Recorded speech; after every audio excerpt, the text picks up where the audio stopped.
Vice President and racist Care Bear J.D. Vance just got some awful news about his job prospects, and if you need a laugh going into this weekend, well, you're getting an early holiday gift. Also, maybe start hitting that mulled wine a bit early. It is Friday. Welcome to Occupy Democrats. I'm David Reddish, and I'm a fan of mulled wine. And once again, I am obligated to say, please subscribe to our channel right now if you haven't. By doing so, you help us fight back against Donald Trump and J.D. Vance, among other nincompoops. And you help me afford mulled wine. I'm just saying.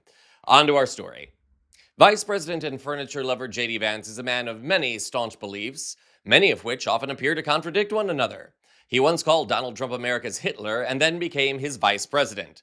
Such a man of staunch principles.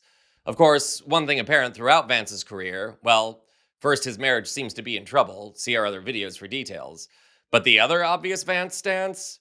He wants to run for president himself. Here's what he had to say on the matter earlier this year. We're going to win the midterms. We're going to do everything that we can to win the midterms. And then after that, I'm going to sit down with the President of the United States and talk to him about it. If Marco eventually runs for president, then that's we can cross that bridge when we come to it. But one, look, if you get to Donald a situation, Trump wants to design the next ticket. I know he does. I know he'd like to take control of that. Yeah, but but people have asked me, well, do you see Marco as a rival? First of all, if either one of us end up running, it's a long ways in the future, and neither of us is entitled to it. So I think it would be ridiculous for me to say, well, Marco's a rival. No. Marco's a colleague. Dude, is it even possible for that man not to seem smarmy? I'm just asking. But don't worry, the story has a happy ending, which is what Vance says every time he sits down on the couch to read. But I'm getting ahead of myself. Vance says his decision to run is dependent on the midterms. So before we go any further, how are those looking?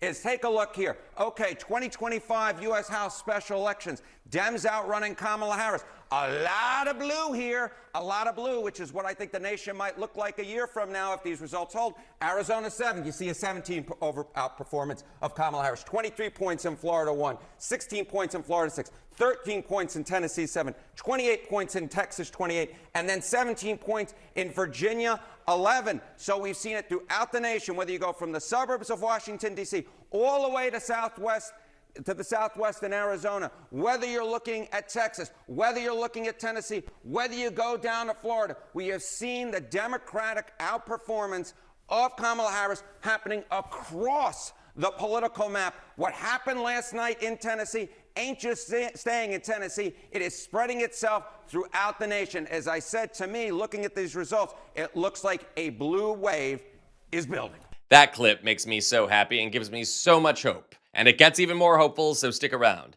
Incidentally, that clip that ran on CNN earlier this week does not include the recent announcements that other blue states, such as Virginia, are launching redistricting efforts to counterbalance the gerrymandering in Texas. Again, see our other reports for more. But back to J.D. Vance. With the midterms looking grim for the GOP at the moment, Vance may want to rethink his career. Meet journalist David Drucker of The Dispatch. Last night, he penned a column warning Vance that he may have to rethink his presidential ambitions. He elaborated on MS Now this morning, revealing that J.D. Vance's chances of becoming president are dropping. And fast. Take a look. David Drucker, you ask in your latest piece for The Dispatch, will Vice President J.D. Vance have a 2028 primary challenger? So, will he? Yeah, we don't know yet. First time, I have to say, some people might say that it's too early to talk about this, but because President Trump can't run again, we would normally expect to see a very crowded or vigorous primary kick off the day after the midterm elections, which are now less than a year away. And that means that all of the planning that goes into kicking off those campaigns really begins now if it hasn't begun already. But that planning is going to be a lot quieter than usual. And the Republicans that I talked to were telling me that they don't necessarily expect Vance to have much of a primary, if any primary, depending on how the midterm elections unfold. If we see a midterm election scenario where Republicans lose some seats, even lose the House because of their thin majority, but don't get bludgeoned, then they think that Vice President Vance could have a clear path to the 2028 nomination. And that is because of how well he polls with Republican primary voters right now and because of how potent they would expect the president's endorsement to be. If it's a bloodbath, then you're going to have a lot of ambitious Republicans looking at this race in the same way you would expect. And some Republicans are telling me that you'll see that in any event, that sort of my theory of the case is a little off. But this is a very open question, and it's something worth paying attention to.